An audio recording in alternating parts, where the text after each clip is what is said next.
engine is self-start. For launch. GC. Go. Guidance. Go. Fido. Go. Prop. Go. GNC. Go. Max. Go. Eagle. Go. Ecom. Go pending final steps to cabin link check. 2, 1.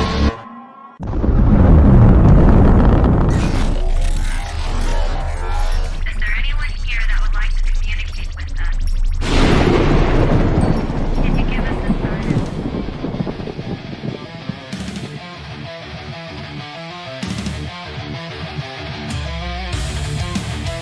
Welcome to the Rift Nation Network, the RNN, putting a slide in your glide and a dip in your hip. Welcome to the mothership, the home of the travelers of the universe. With shows throughout the week, you can find us at Instagram, Twitch, Facebook, YouTube, Spotify, and more. Everything you could want, everything you can need right here, right now. From the paranormal to the supernatural. From comedy to the spiritual. And now, your featured show. Shall we begin?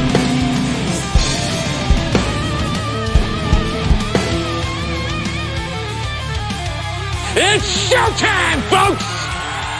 Podcast may contain material that some listeners may find sensitive, offensive, or disturbing.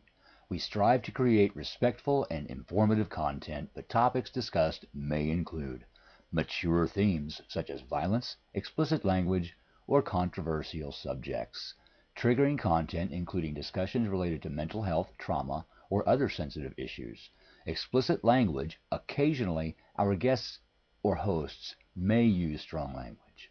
While we aim to handle these topics with care and empathy, we encourage listeners to exercise discretion. If you find any content distressing, consider skipping or seeking support. Remember that this podcast is not a substitute for professional advice. If you need assistance, please consult a qualified expert.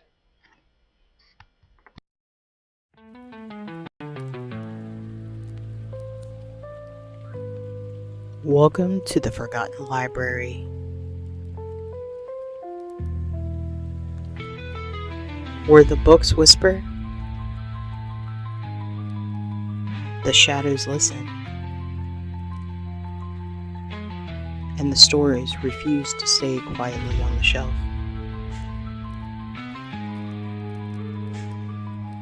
I'm your host, Christina Spencer.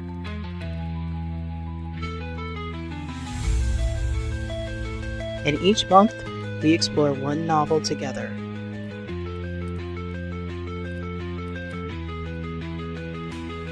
With 3 one-hour live episodes of immersive, read-aloud chapters.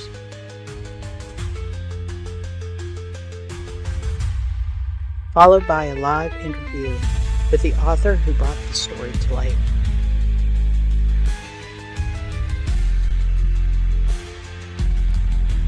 So find your favorite comfy chair, a soft blanket, and a hot beverage. Light a candle if the darkness scares you. And settle in for story time.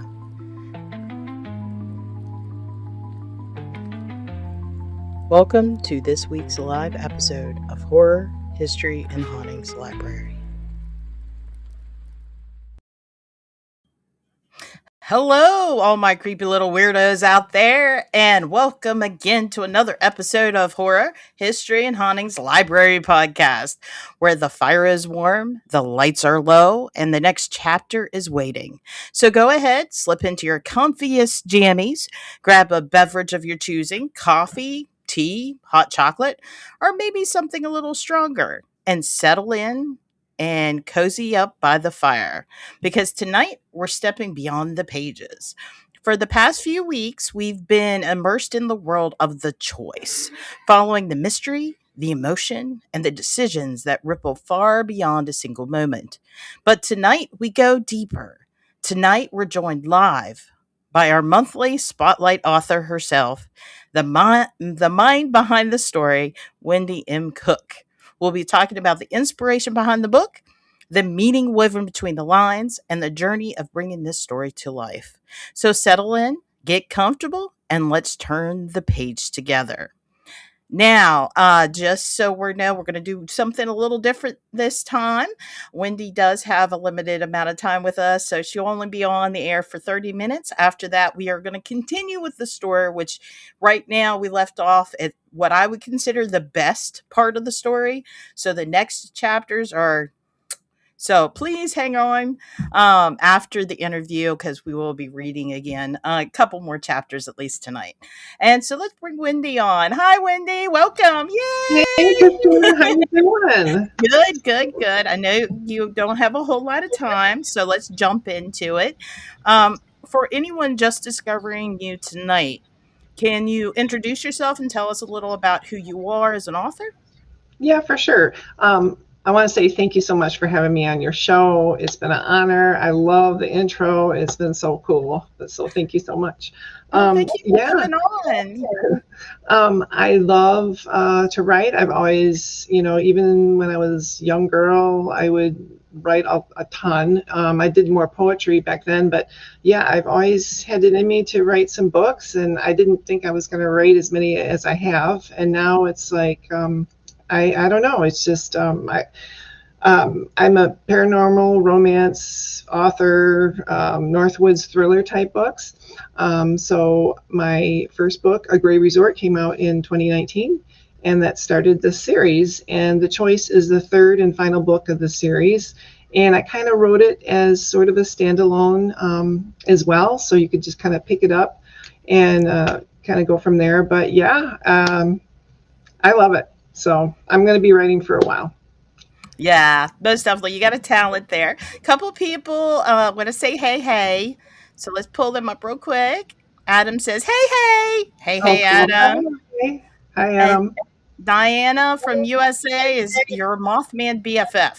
Oh, yeah. Hi, Diane. Yeah, we went to the Mothman Festival a couple of years ago. Oh, that was great. And of course, Al Cooley. Hello Hey, on the Al. chilly evening. Yeah, fun. And Adam specifically is like, hi, Wendy. Hi. So There glad we you're here. Right. Thank you guys for Oh, watching. Lori. Hi, Lori. Let me see. I've lost my place. That's shocking, right, guys? My ADHD mess that I am. Now, when did you first realize you wanted to become an author? And what inspired you to write The Choice? Well, so I grew up in a Northwoods town, a Tomahawk. In my books, they're called Neilsville. I grew up in a small town, and the real town is Tomahawk. I call it Neilsville in the books, and it's on a resort, and it was along the lake. And my parents owned this resort for about 20 years, and they had these fantastic parties. It was during the 70s and 80s. Basically, it was just a bunch of people getting together, having fun. My dad would feed some people that maybe, didn't get a chance to have a meal that day. So it was just a great time. And I wanted to capture that moment because, today's world is nothing like that, right? But in addition to that, we had some paranormal activity that happened in the woods across the street. And it was just sort of like an eeriness that was really palpable. At least I could feel it. And I wanted to capture that too. And I didn't know what it was at the time, but I thought that would make a great premise for the books. Yeah, and it did. It's really excellent, the book. Now, Thank you. without giving too much away, in a couple words, can you describe The Choice to someone who maybe hasn't heard about it or read it before? I would say it's a romantic thriller set in the Northwoods. Basically, I've been told that the way I write describes the way I describe things is kind of different, which I like. I like to think of like Stephen King. I read a lot of his books, and I was like, okay, this is kind of neat. And this is kind of what I modeled it after a little bit of Stranger Things kind of vibe. Mm-hmm. I always thought it was fascinating to write about the unseen or just kind of energy, sort of the elephant in the room that no one wants to talk about, but Right. I like to describe in my books. So that's what I kind of find fascinating. But yeah, if you like Stephen King, Stranger Things, it's kind of that sort of vibe. There's some things that have really happened in my books, and of course, there's I've made up a bunch of things too. So and it is based on a real place. It wasn't all completely made up, which is kind of neat. Yeah, you kind of touched on that because that was a question I was going to ask if it was inspired by a real place or purely from your imagination. But you kind of explained like it was, It's a real result. place. Yeah, it's a real place. I've had people want to go to it, and I'm like, I mean, my parents don't own it anymore. It's been handed down a couple different times, but yeah, I take my girls there. I try to go every summer, and we drive through the resort, and it's really cool. It's a special place. I really like it. Yeah, that sounds awesome. Now, the Yeah. title itself is very powerful. What does the choice represent in the story? Well, it's really the center of the story because so many choices are made in this book, and that just how one person's choice can kind of permeate through everything. You don't even realize how it just kind of like a ripple through a lot of different people's lives just by one little choice. Mhm. The dynamic of relationships. I like to kind of go through that in my book. I touch on alcoholism, mental illness, midlife crisis. You name it. It's Yeah, got a there's a little bit of lot of everything. a taste of a lot of different things in Yeah. the novel. Now, when you're writing, what comes first for you, the story idea or the characters or the settings? Usually for me, it's the character. There's a character I just can't get out of my head. Of course, the location and the story is a great backdrop, but it's usually why people do the things they do, their personalities, which just, I mean, people are fascinating to me, Mhm. why they do certain things. And that's probably the first thing. And I don't really have any rhyme or reason in order in my writing. I don't. I just, I have no problems coming up with things and scenarios and characters and things like that. My thing is, the hard part for me is trying to organize it in a cohesive way so it makes sense, it flows, and make people still want to turn the page, make Right. it interesting. I don't like to water down my story to try to get everybody in. It's, some people will love it, some people might not, but yeah, I'm proud of it, and I think it would make a great Easy. series It's a someday great or a story. movie. Oh yeah, it would be a great like movie, most definitely, especially how it's written. It's written very movie like. And I think you already Yeah. touched on that Lori Beard was here. She said, "Hi, Wendy." And Oh, Diane said, "The book, The Choice is awesome. A must oh, read. You thank cannot you. put this one down." And Oh, then Laura, thank you. Michelle said, "Hello, Christina and Wendy. Hi, Hi. Michelle." Michelle. Just want to touch on that real quick. I'm trying to go through my questions kind of quick because I know we're short on time. Where was I? Okay. Now, when you are writing, let's talk about the themes and meetings a little bit more. Yeah. Like, one of the things we've talked about, or I thought about when I was reading The Choice, is how choices have a habit of rippling outward. If you've heard of the butterfly effect, you know what I'm. Yes, for sure. And I always talk about a smile can save a life because you never know Yeah. what someone else is going through. Simply smiling at somebody that's having a bad day, you don't know how that could change their Or being mental. kind, Yeah, just just, kind. "Hey, I like your shirt," or, Right. simple kindness can do wonders that Oh, for it sure. could ripple in ways that you have no idea. Now, can you talk about that theme a bit more? Like, was that intentional or what was it like a basic underlying concept when you were writing it? Um, Basically, it's for me, it just came to a head, good versus evil. Just plain and simple. what the ego can do and how it can get to be this big, massive thing. For instance, Avalon, is Johnny, is the young We haven't got adult. there yet. Oh, okay. But how he becomes Avalon, and that whole dynamic, and how that power trip, really, he's got all this power, and he just keeps getting more power. He's out of control, and I don't even really know how that ended up being in it, but he's like the central character, really. But when I first started the book, he was in it, but I didn't know what it was going to take that sharp of a turn. That turn. To be honest. Yeah. Yeah, it really has that theme of, absolute power corrupts absolutely, It just it's that For sure. you get a little bit of power, a little bit, and that's all it takes, and you're hooked, and it just spirals after that. Now, do you believe that our choices define us or reveal who we are inside? Well, I do feel it can reveal certain things, but I don't know if it doesn't have to define us, because, I think as human beings, whatever we, you can make mistakes.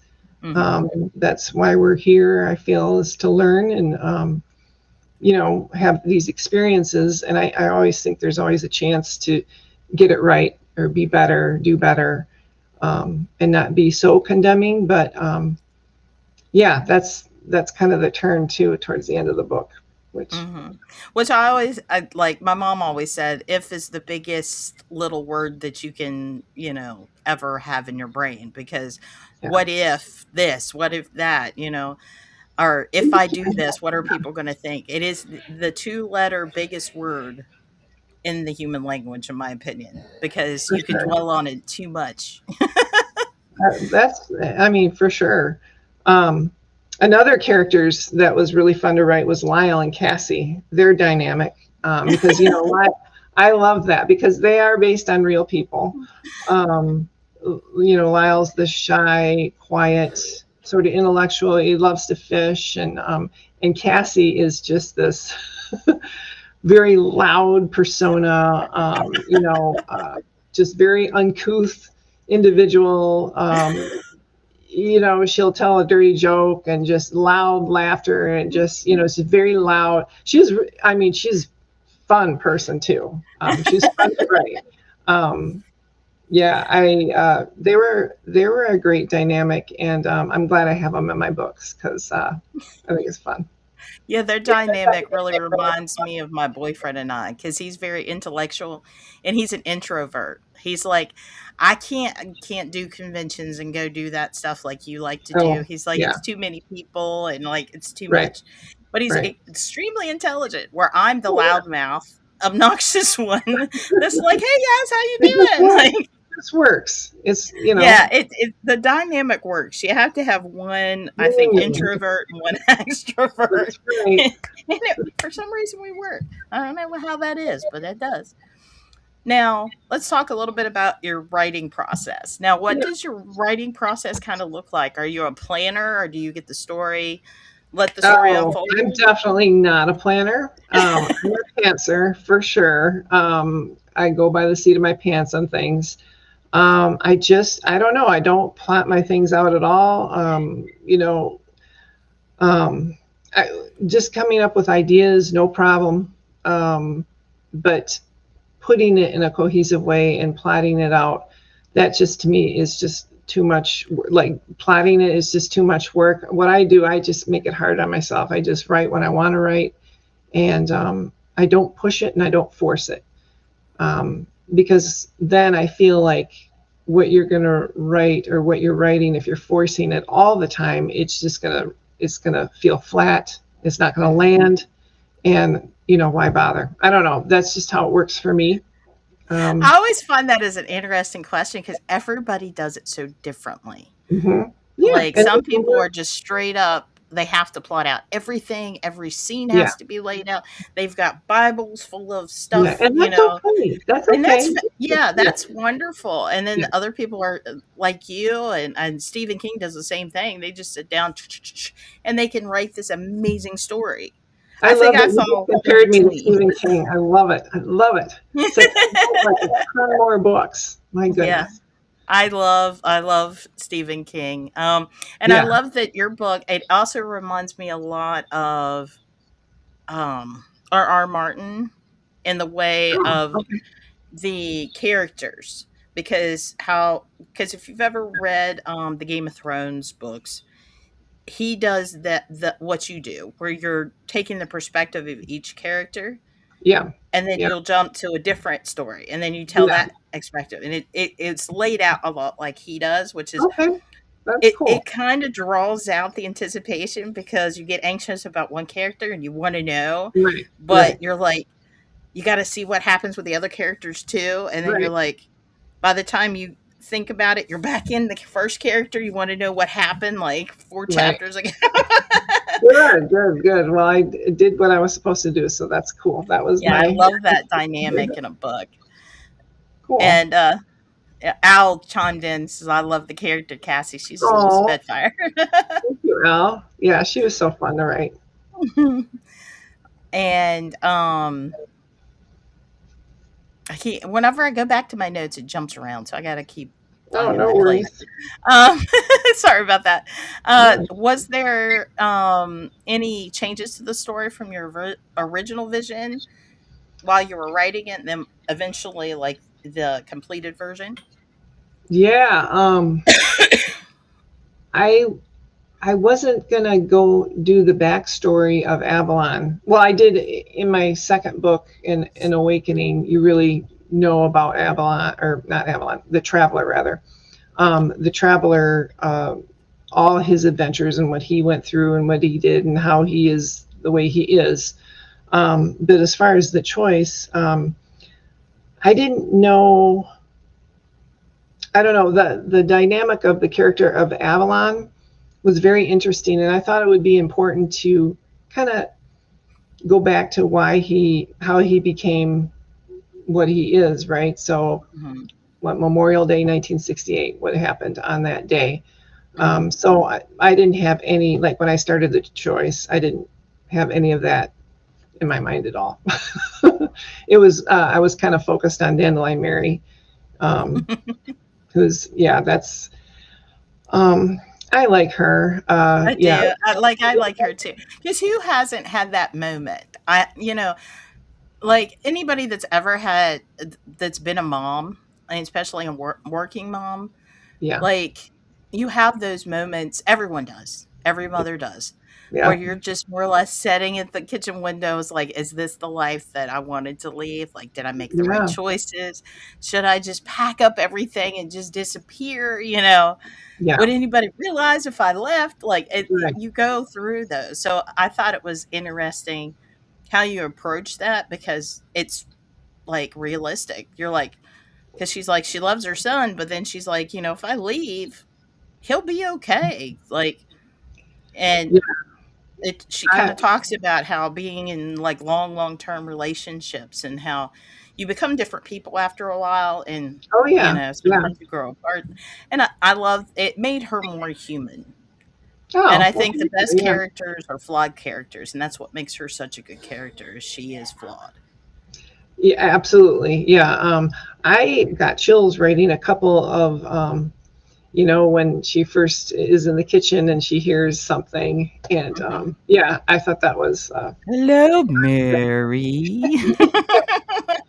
here's this voice that's just promising everything the world, the thing that's missing in her Hmm. life, and she just like, okay, I'll do it.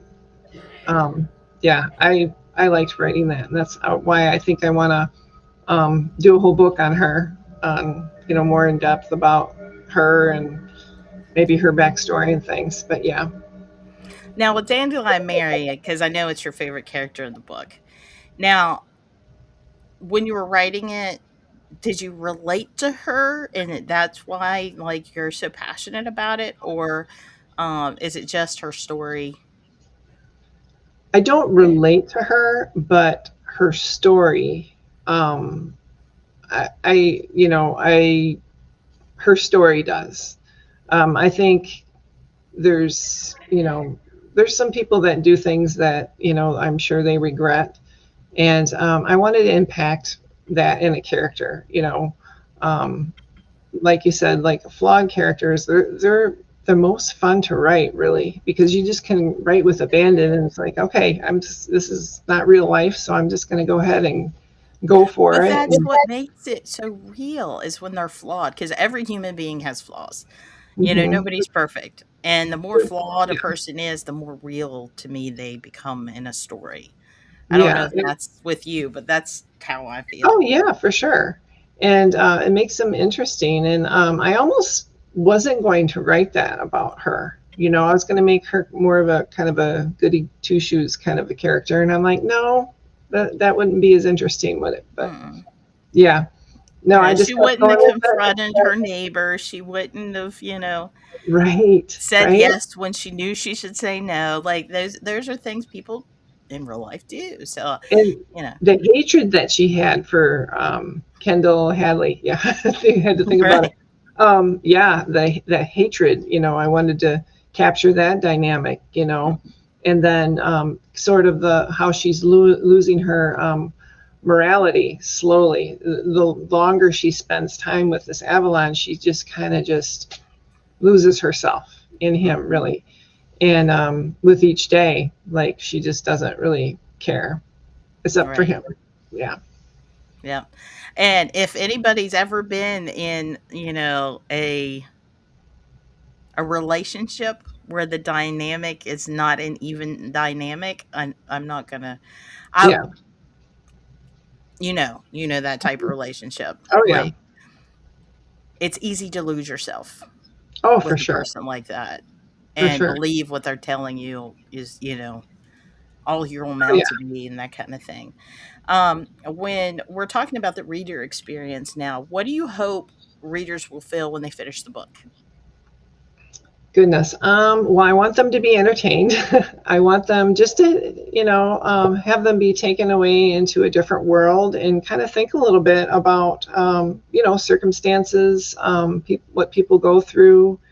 My main thing is I just want them to be entertained. There's no real like light bulb moment of what they should be thinking or feeling, but just basically, um, I just love to write and I love to take people away from their current reality, um, and just and have the story kind of stay with them like, oh man, that's kind of cool with these Mhm. characters. But yeah, if I can do that, then I feel good. Feel Most good about it. definitely. Now, this is where the interview gets a little fun. Okay. Now, without spoilers, how would you describe the ending of the story? Because we don't know what happens in one word. Uh, Climatic. Yeah, I don't know. I love to throw some hard ones Apocalyptic. in there. Apocalyptic, Uh, Maybe not apocalyptic. I don't know. close to apocalyptic. It could have Yeah, been, maybe. That's more than one word. yeah, yeah. Without trying to, because there is a major event. I don't know. Cataclysm, maybe. Yeah, cataclysmic. Maybe. Sure. Yeah, that's a good one. More. Yeah, cataclysmic. Got to make sure I pronounce that right. And what would you say to someone who was on the fence about picking up the choice? Like, let's say you're not the author, you're walking through the aisle and you see Yeah. somebody with the choice. I said, oh gosh, you got to have the choice in your life.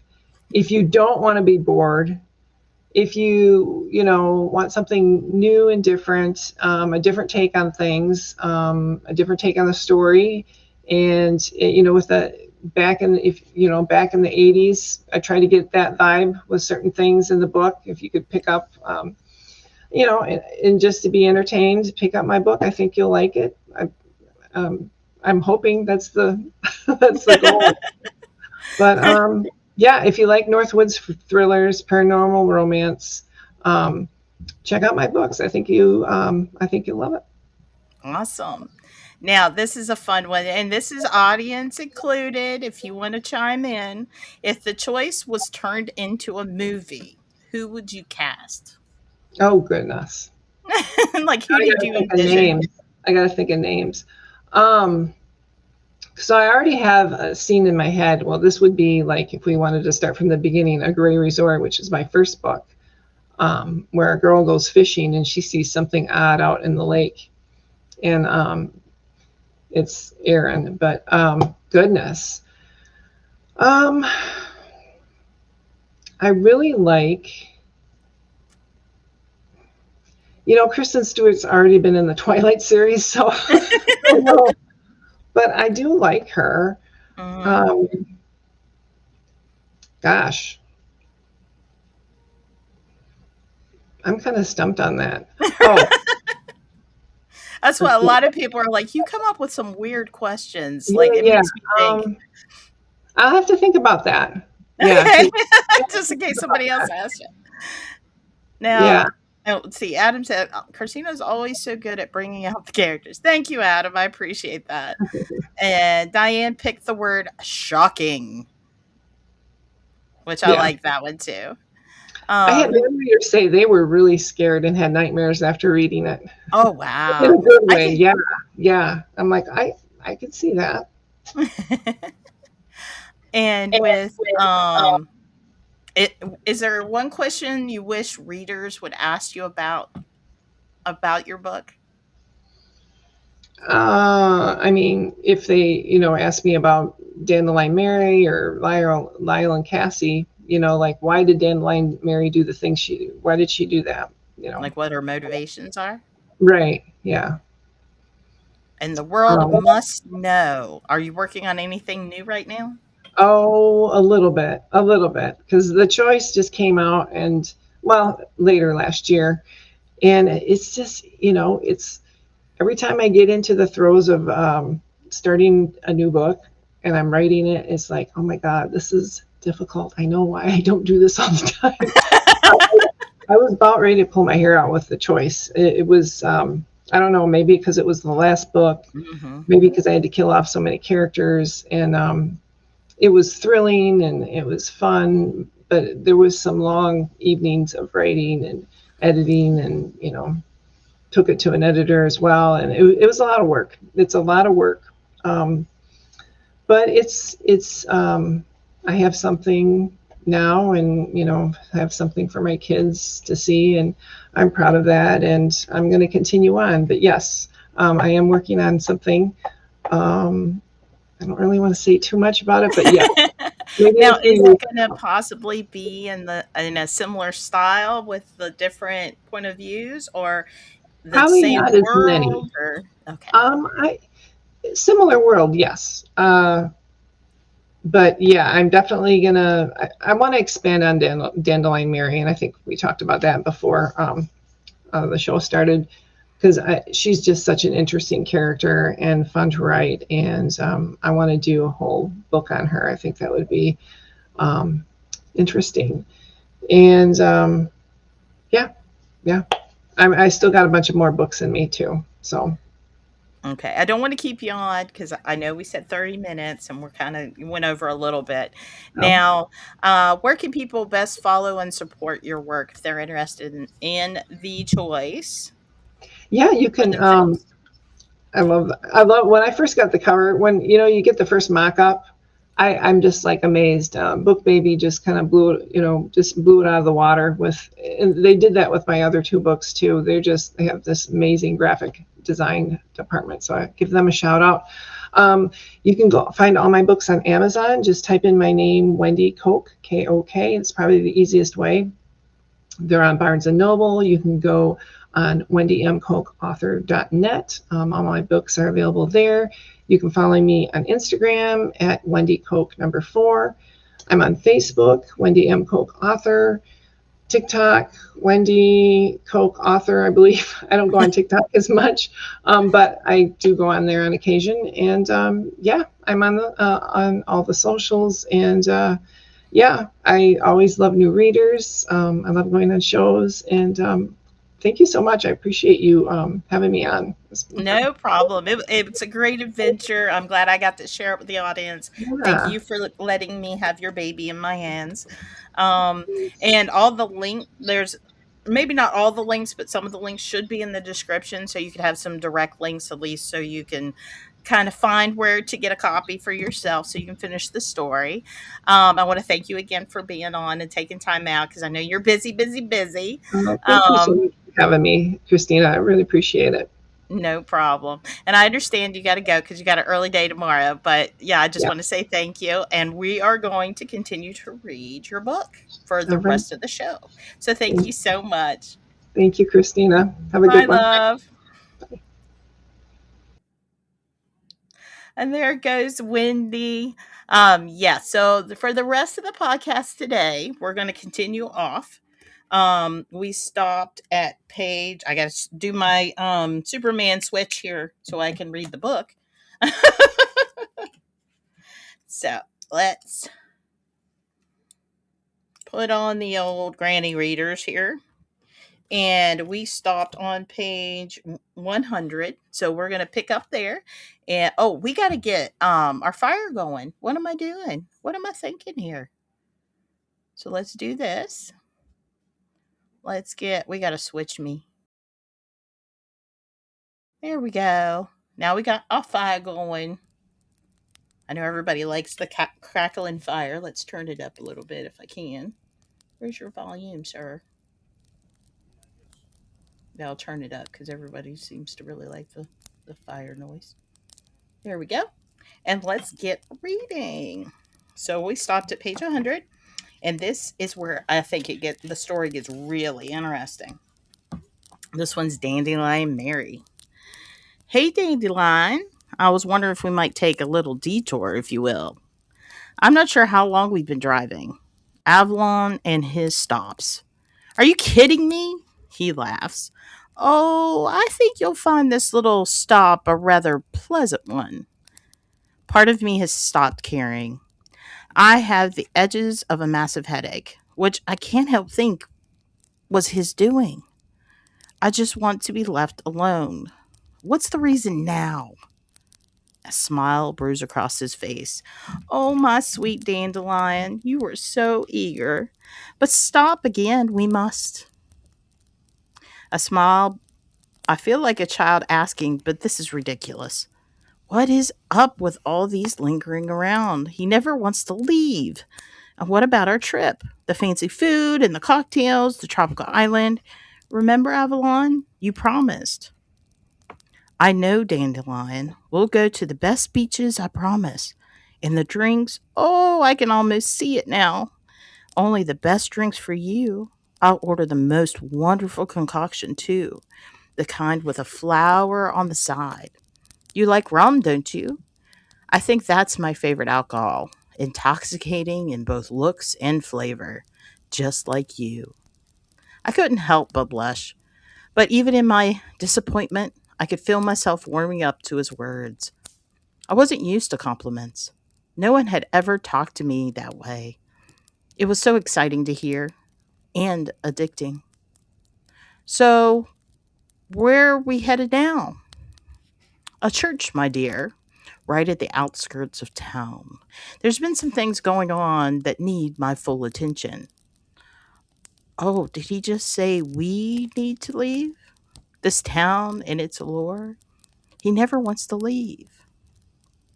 Besides, this gives you a chance to see exactly what I can do. I know exactly what he can do. Kendall and her burning car prove that.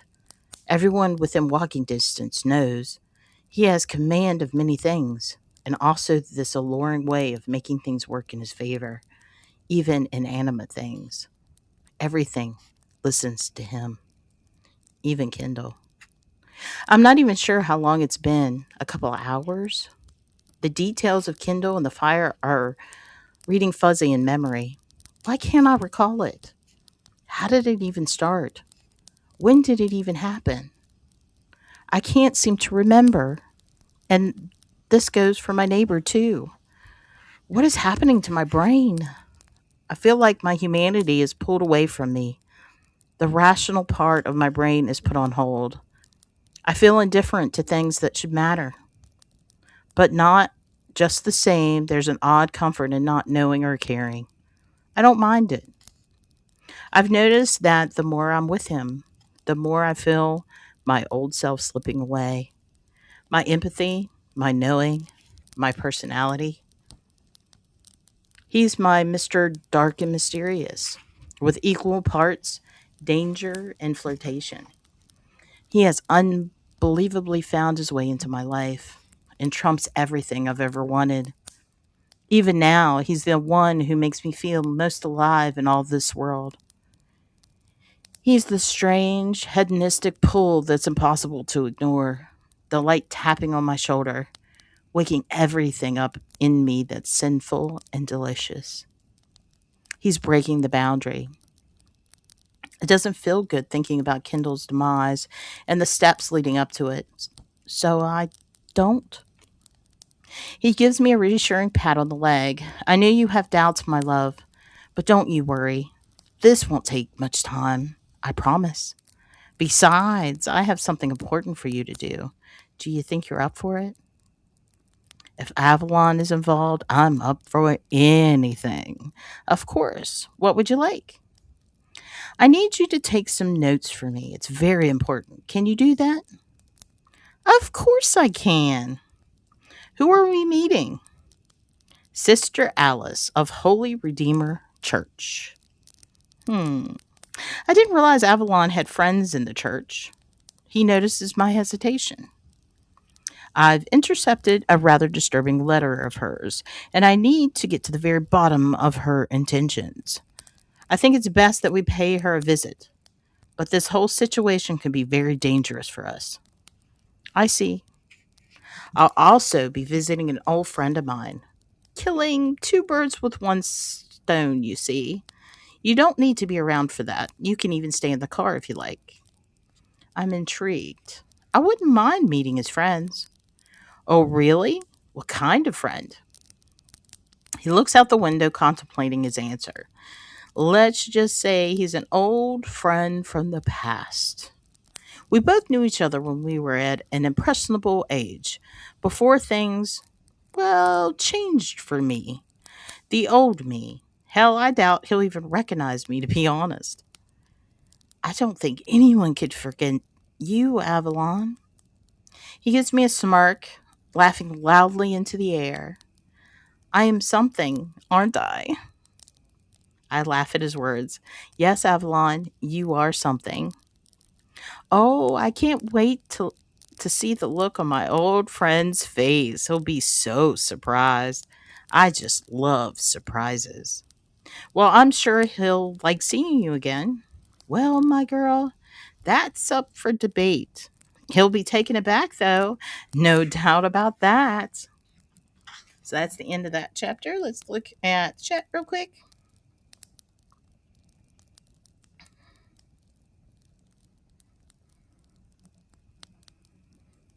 These are tough. Oh, the questions? Yeah. And then Adam was, thank you for coming on Wednesday. Wasn't she lovely? And Adam's got to have that fire, right? And then Al's, I love the campfire with the story. Thank you. I appreciate that. Thank you so much for having me on your show. Anytime, love, anytime. You were wonderful. Thank you, Wendy. All right, let's get back to the story, shall we? This chapter is called Sister Alice Marie. It's one of my favorite chapters, by the way. It's been weeks now since I've mailed off that letter, and I haven't heard a thing. And Father Harold is still MIA. Did I do the right thing?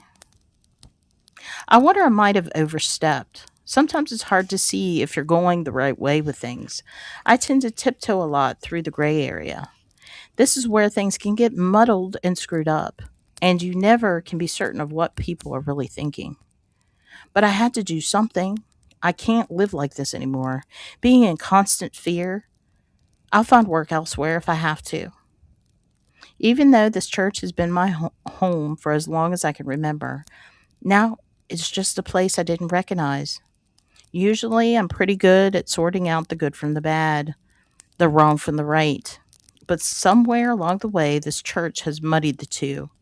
There's something here that's rotten. I'm hoping that someone can help.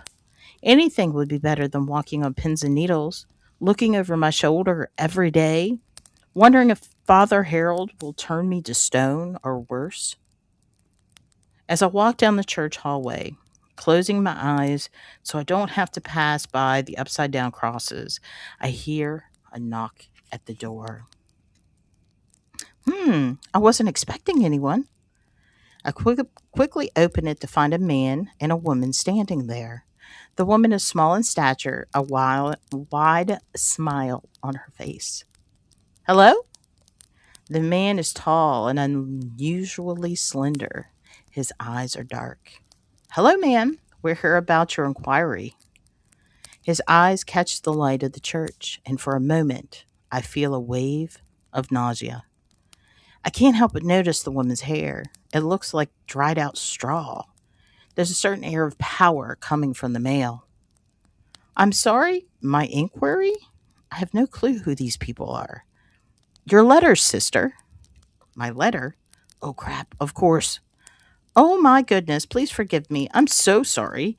You caught me off guard. I'm really not myself these days. Please, do come in. I guide them to the part of the church that looks like a library, offering them a place to sit. There are books everywhere. I move a few over so they can sit down. The wave of nausea has subsided a bit. I'm so relieved that they have sent someone in person. This has been such a worry for me. The tall man speaks. Oh, I can imagine how much stress this has put you under. Such a terrible dilemma. The last thing we want in our parish is for our own to feel uncomfortable, especially in their own skin. There's a particular hiss to his voice that has my guard up. It sounds unnatural. I feel uneasy, and just as suddenly it goes away. What is going on? Thank you so much for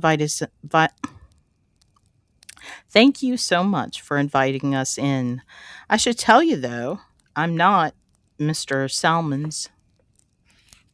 Oh, really? I'm so confused. Why isn't this Mr. Salmons? That's who I sent the letter to. He smiles so wide, and I see the state of his teeth. They're grayish white. They remind me of a skeleton. I take a step back. Mr. Salmons asked me to come in his place.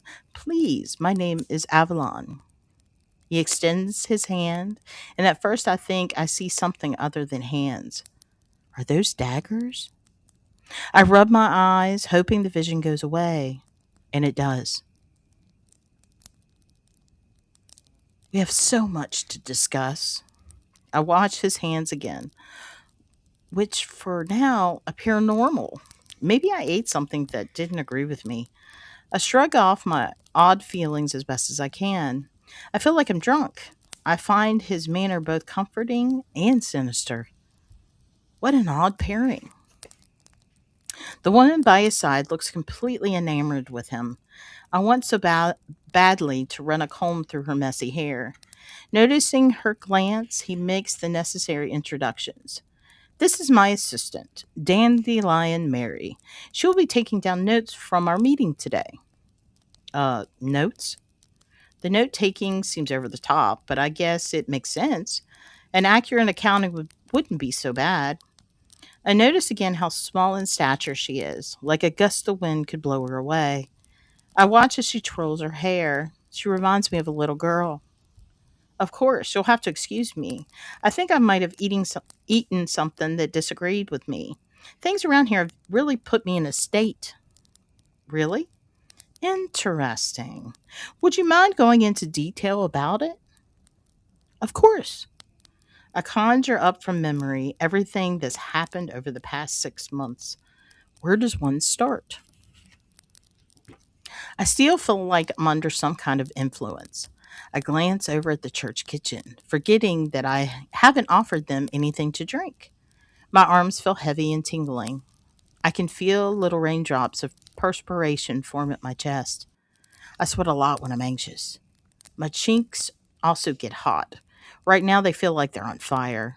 I probably look as red as a tomato. I try and ignore the onslaught of sensations and press on through. Would you like me to start some water for tea? Oh, yes. A cup of tea would be absolutely delightful, Avalon says. I glance over at Dandelion Mary, her fingers still twirling a strand of her frizzy hair. There's a vacancy within her that gives me the willies. I watch her closely, and she answers, Oh, I would love some tea. It's my favorite. Her voice sounds like she's reading from a script. I put on a pot of water for my guests. And now we jump to Lyle. Let's check everything here. Think we're good. Lyle. I answer the door, and standing in front of me is a sopping wet Lance, aka the prick. Get in here. I give him a big bear hug. This isn't something I normally do, but the moment calls for it. It's good to see you too. Say, does it do anything here other than rain? I invited him in. Not much more. I tell you that. Let's just say rain is about the least nefarious thing around. Lance gives me a wide-eyed look. It means evil? Oh, gotcha. Damn, I believe you. I'm overjoyed to see Lance. I could cry. It feels like he's the only person I can trust right now. And consider whatever Cassie has turned into, I could use a friend. I had hoped to get in touch with Marcus and possibly the Traveler, but neither was available. The cabin the Traveler stayed in still looks vacant, and Marcus never did give me any sort of address. So right now, it's just me and Lance. We're going to have to figure this mess out together. I bring out a couple of cold beers and give Lance a dry towel. He wipes off his face, peels off the beer tab, and takes a long sip. God, I'm so glad I made the drive. But to be honest with you, I didn't think I'd be coming around here again. Well, is a little out of the way. You have to want to be here. Exactly. But it's kind of strange. Understatement of the year, I nod in agreement. You know, Linda and I broke up. I think back to when I met her. They didn't seem all that solid. You know, I always thought you two were an odd pair. How did you meet anyway? He gives me this funny look. Would you believe the grocery store? I picture in my head Goofy Lance walking up to Linda in the produce aisle, making some dumb joke about melons. It's probably for the best. Hell, I didn't even know what I did wrong, you know? But it'll save me some money. She always shopped like there's no tomorrow. Oh, Christ, Cassie spends money like water coming out of a faucet. He laughs and leans in. What's going on with you two? What could I say? I think about everything that has happened. Where do I even start? Sorry, but I think I need something a little bit stronger. Sounds good to me. I grab a glass from the cupboard, pouring my favorite whiskey up to the brim. I take the first sip, savoring the warm taste as I contemplate my next words. Cassie is gone. Gone? Where'd she go? Haven't a clue. She's been strange for the last few months. She might have left me for another man or something. These were lying words, but I didn't know how to say the real reason. No shit. Lance takes another sip of his beer. You know, I could tell that Linda wanted to leave me, always blaming me for all kinds of bullshit.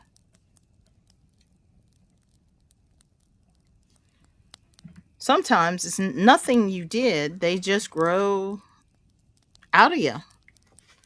Ain't that the truth? I knew deep down this isn't the reason Cassie left, but how do I explain it? Yeah, Lance, the reason Cassie's gone is she's turned into a monster. I laugh at the reality. I tell you, Lyle, things aren't right. They're not feeling right. How so? Well, for starters, after Linda left, I kept thinking about you guys up here in Neilsville. I had a strange sense that I might be needed. Kind of weird, don't you think? Well, not really.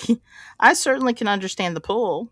For one, it's God's country up here, our own special kind of paradise. I like being able to drive off my pontoon boat and swim in the lake. I get up off the chair and take a good look at the lake. The sun was making shiny streaks across the top. It looks like diamonds. So beautiful and yet so full of secrets. I could pitch a tent and stay at Carver Island for the rest of my life if I had to. I preferred that to all the city folk coming in to muck things up around here. They always complain about the mosquitoes. I say good riddance. If it keeps them out of here, let them run rampant. Lance chimes in. Thank Christ for that. I'll take this over city life any day of the week. I probably should just let him. It would be good for someone else to know. You know, Lance, there's something else at play here. But I'm not quite sure how to say it without sounding like some fool. He walks over to me, patting me on the shoulder. Well, hell, Lyle, just spit it out. I take in a deep breath. As much as I like it here, I don't trust things in this environment. It's not the same. Not the same? How? Well, there's these weird things here that shouldn't be. I didn't quite know how to frame it. What could I say? I didn't know what they were either. Whatever these things are, it takes everything good about this place. What the hell are they, Lyle? It's hard to say. I watch as he takes another swig of his beer, contemplating his answer. You know, that day on the boat? I let out a sigh. I can never forget a day like that. I know something weird happened out there on the lake. Things have gotten backwards around here. You're about the only one I can trust. These things know stuff, like a lot of stuff. I get the feeling they've been around for a while. Where do they come from? Hard to say, Lance, but they kill randomly. Half the town has black eyes. I can't explain that one, but I know it's because of them.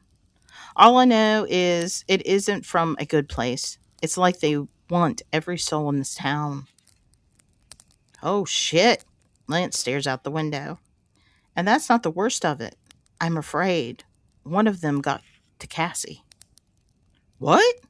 Lance looks over confused. How so? Well, I think... Knock, knock, knock. Lance looks over. You expecting guests? Nope. I almost tripped getting over to my gun case, carefully taking out my rifle, which I quickly load. I hand the other one to Lance. Man, this isn't a joke, is it?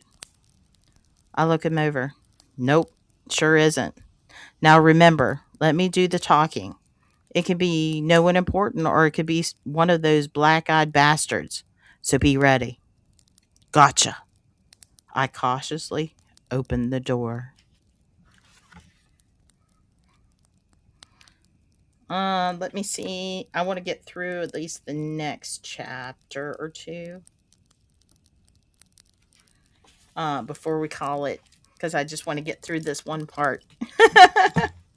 Dandelion Mary scribbles on her legal pad like her life depends on it.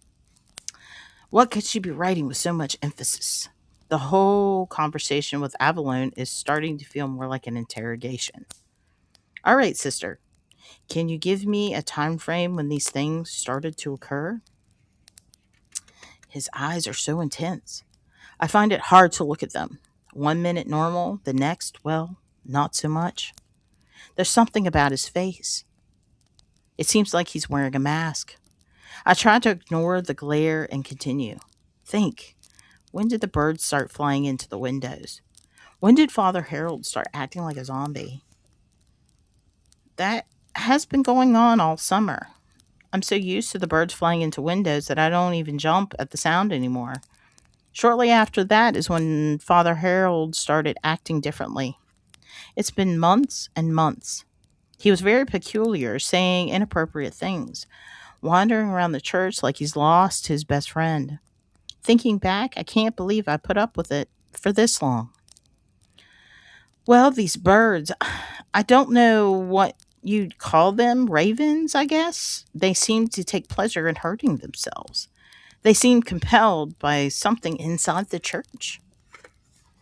Dandelion Mare let out a giggle. I don't know why she would be laughing. Highly inappropriate. But again, she's wearing dirty flip flops and a sundress that should be in the laundry.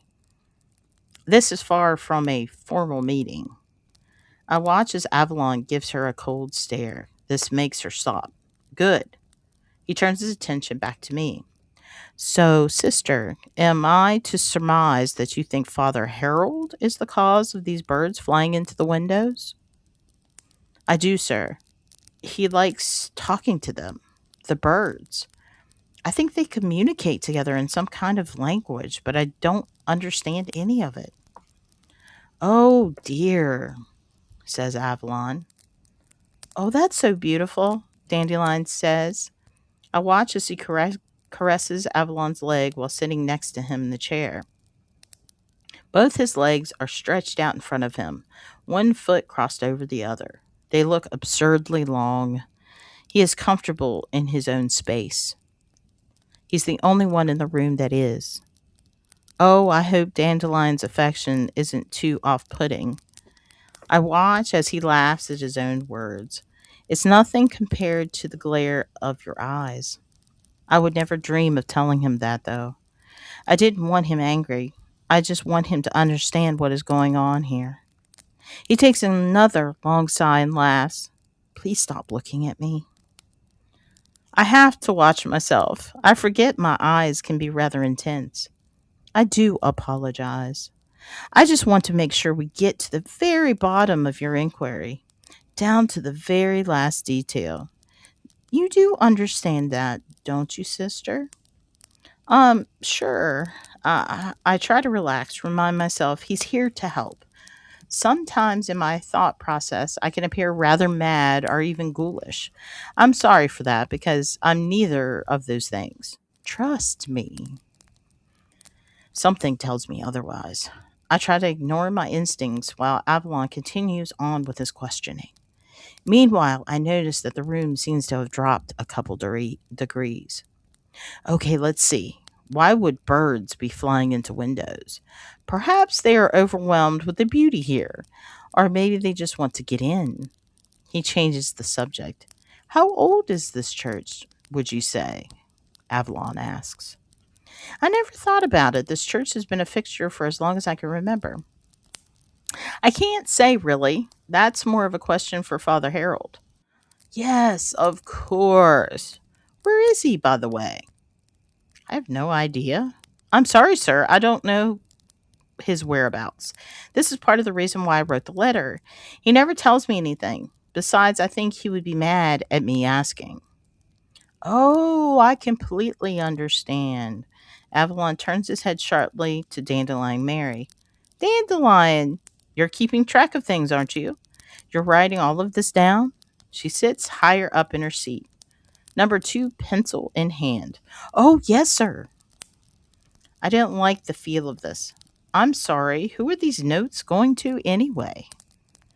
Oh, I can assure you, Sister Alice, this will go to the highest echelon. This is not a trivial matter, and I am honored that you're telling it, and I do appreciate your cooperation. Well, thank you.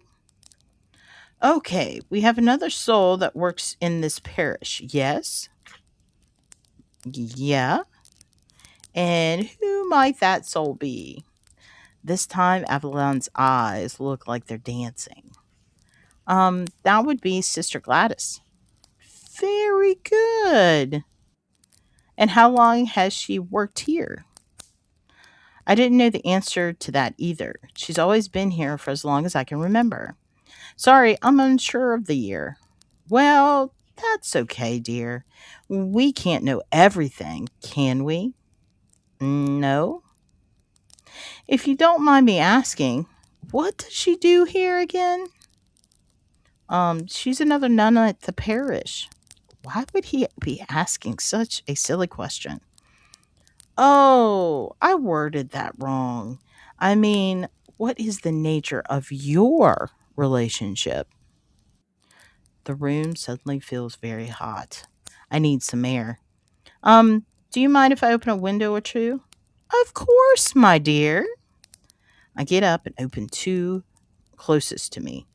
A cool breeze soon filters in. I'm thankful for it. Avalon looks smug. What is he thinking? Excuse me. Dandelion Mary keeps scribbling. What is she writing now? The nature of relationships. How is this relevant? Avalon interrupts my thoughts with another question. Have you always felt this way about her? Oh, excuse me. I freeze right there in my seat. What is he talking about? I feel prickles of anxiety at the back of my neck. I'm sorry, come again? I mean, I think you know how you feel, don't you? About Sister Gladys? I don't understand what you mean. Oh, but I think you do.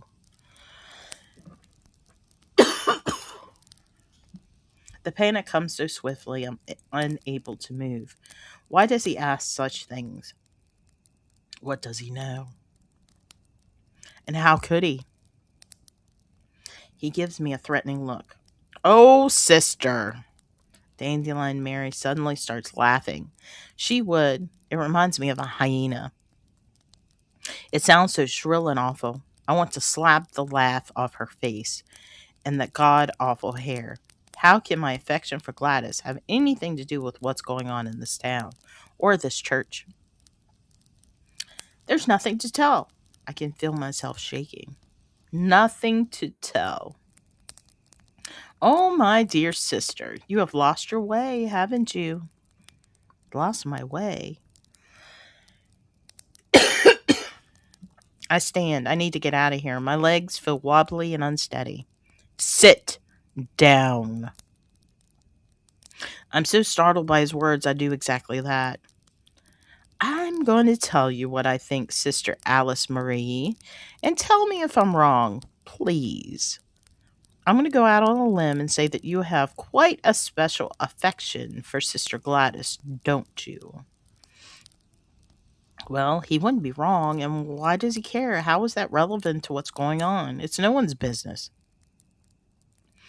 I know what's coming next because in this church and what they believe, these things aren't allowed. It's against what they believe. We both make sure no one knows. We would surely be ostracized. How did he know all this? I mean, we're friends. Oh, my dear, that's the understatement of the decade. I will spare you further embarrassment. What can I say? Deny it? I hear his and Dandelion's harsh laughter bounce through the hollow room of the church. Let me tell you a little something, sister. Everything you have already thought, I already know. Every temptation, every bit of malice that you held in your heart, I've seen it. And I know everything. I feel a surge of dread. What do you mean? How could you possibly? And then I finally get it. I understand. The thing sitting across from me has nothing to do with the church. In fact, it's the farthest thing from it.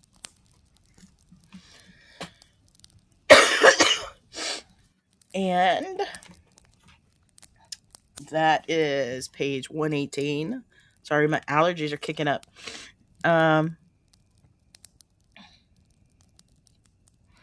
And Wendy responded, thank you so much for having me on the show. Thank you for being on. And then she said, I think Billy Bob Thornton would be good as the character art. Which I agree. That would be a good one.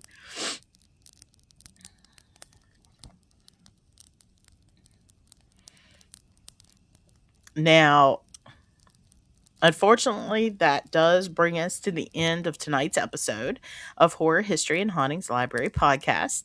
And what a journey it has been, from stepping into the pages of the choice to sitting down with the mind behind the story. A huge thank you to Wendy Cook for joining us tonight and giving us a deeper look into the inspiration, the meaning, and the heart behind this incredible book. And to all of you watching, thank you for being here, for listening, for asking questions, and for sharing this experience with me. If tonight's conversation sparked your curiosity, be sure to pick up a copy of The Choice and discover the rest of the story for yourself. And don't forget to show Wendy some love. All of her links are down in the description below. But before we go, a small look at what's coming next. Our next monthly author spotlight takes us to a very different kind of story. We'll be diving into the work of author Dustin Grammer, featuring his books The Structure and a bonus book, Moo.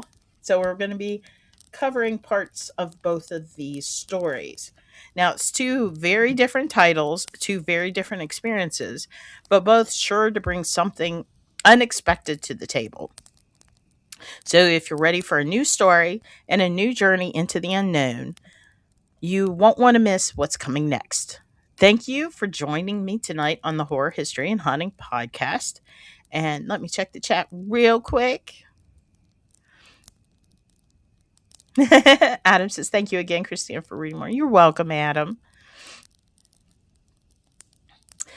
Now, and I just want to say thank you again for joining me tonight on the Horror History and Hauntings Library Podcast, where the fire is always warm, the lights are always low, and the next chapter is always waiting. Until next time, keep the fire burning, keep the stories close, and as always, thank you for watching. Good night and sweet dreams. Bye-bye, guys. Love you.